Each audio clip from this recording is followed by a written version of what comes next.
हमारी धरती पर कई ऐसे स्थान हैं जो अपने अनसुलझे रहस्यों के लिए प्रसिद्ध हैं और लोगों में चर्चा का विषय बने रहते हैं। उनमें से एक ऐसा ही रहस्यमय नाम है बरमुडा ट्रायंगल।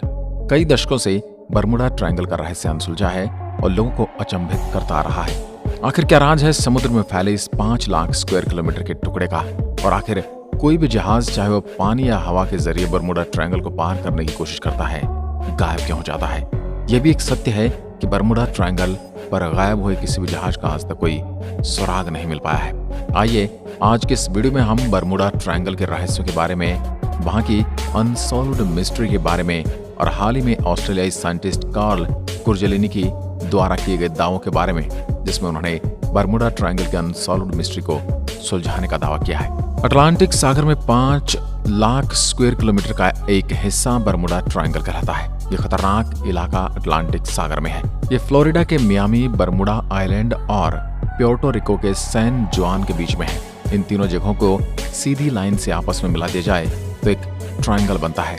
इसी इलाके को बरमुडा ट्रायंगल कहा जाता है। हालांकि इस बात की कोई पुख्ता जानकारी नहीं है, लेकिन हैरत की बात तो ये है कि पिछले 100 सालों में से 75 हवाई जहाज और 100 से ज्यादा छोटे बड़े जहाज इसमें समा चुके हैं और 1000 से ज्यादा लोगों की मौत हो चुकी है।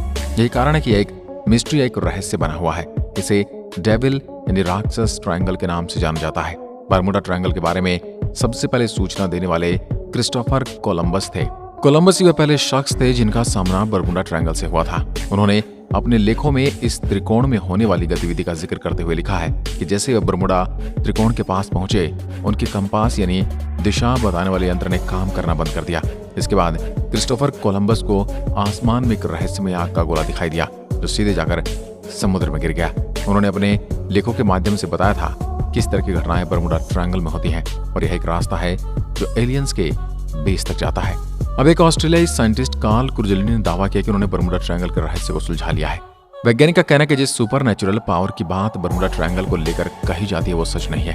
कार्ल कुरजेलिनी ने थ्योरी दी है कि इसके पीछे कोई मिस्ट्री नहीं है। उनका कहना है कि बरमुडा ट्रायंगल से जो विमान और जहाज बिना किसी निशान के गायब हो जाते हैं, उनका एलियंस या अटलांटिस के खोए हुए शहर से कोई लेना देना नहीं है। कार्ल कुरजेलिनी ऑस्ट्रेलियाई साइंटिस्ट हैं। मिरर यूके के मुताबिक उनका मानना है कि बरमुडा ट्रायंगल से भारी संख्या में विमानों, जहाजों के गायब होने की वजह इंसानी गलती, खराब मौसम के सिवाय कुछ नहीं है। उन्होंने कहा कि इलाका भूमध्य रेखा के करीब है और दुनिया के सबसे अमीर देश अमेरिका के नजदीक है। इस एरिया में बहुत ज्यादा ट्रैफिक है। लॉयड्स ऑफ लंदन और यूएस कोस्ट गार्ड के अनुसार बरमुडा ट्रायंगल में गायब होने वाले ऑब्जेक्ट्स की संख्या प्रतिशत के हिसाब से दुनिया के बाकी इलाकों में गायब होने वाले ऑब्जेक्ट्स के बराबर है। हालांकि जहाजों के गायब होने को लेकर वैज्ञानिक मौसम को इसका जिम्मेदार बताते हैं। बरमुडा ट्रायंगल के आसपास के मौसम पर शोध कर रहे वैज्ञानिकों ने यह पता लगाया कि इस ट्रायंगल के ऊपर खतरनाक हवाएं चलती हैं और इनकी रफ्तार 170 मील प्रति घंटा तक रहती है।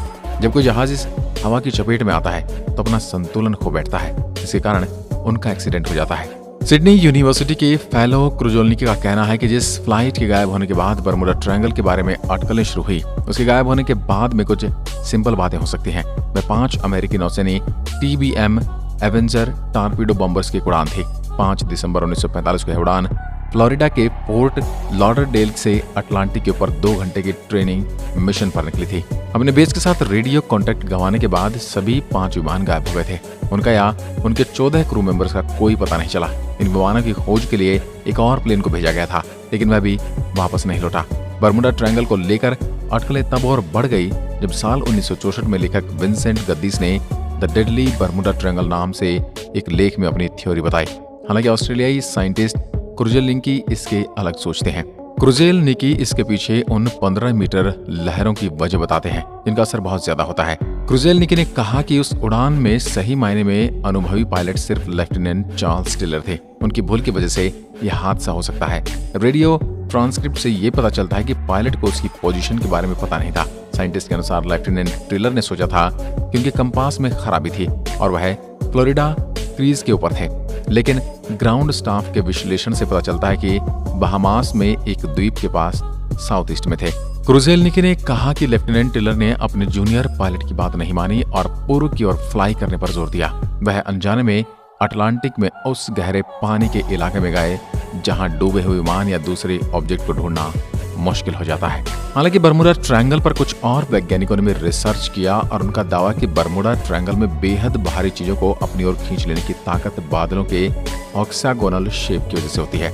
यह बादल एयर बम बनाते हैं, यानी हवा में बम ब्लास्ट जैसी ताकत पैदा करते हैं। उनके साथ 170 मील यानी करीब 273 किलोमीटर प्रति घंटा की रफ्तार से हवाएं चलती हैं। ये बादल और हवाएं आपस में मिलकर जब जहाज या एरोप्लेन से टकराते हैं तो उन्हें खींचकर समुद्र के तल में ले जाते हैं। बर्मुडा ट्रायंगल पर बनने वाले फोर्स समुद्र के पानी से टकराते हैं, जिससे सुनामी से भी ज्यादा ऊंची लहरें पैदा होती हैं। ये लहरें आपस में टकराकर और ज्यादा एनर्जी पैदा करती हैं। इस दौरान इनके आसपास मौजूद हर चीज बर्बाद हो जाती है। वैज्ञानिकों ने अपनी रिसर्च के बाद ये सब दावे सुनकर तो यही पता लगाया है कि बर्मुडा ट्रायंगल का यह रहस्य सुलझने में अभी और वक्त लगेगा और अभी हमारा इंतजार लंबा होगा। आपको हमारी ये जानकारी कैसी लगी हमें कमेंट करके जरूर बताएं, ताकि हम आपके लिए और वीडियो बना सकें। अगर आप किसी और विषय पर वीडियो देखना चाहते हैं तो हमें कमेंट में लिखकर जरूर बताएं। आज की वीडियो में बस इतना ही। धन्यवाद।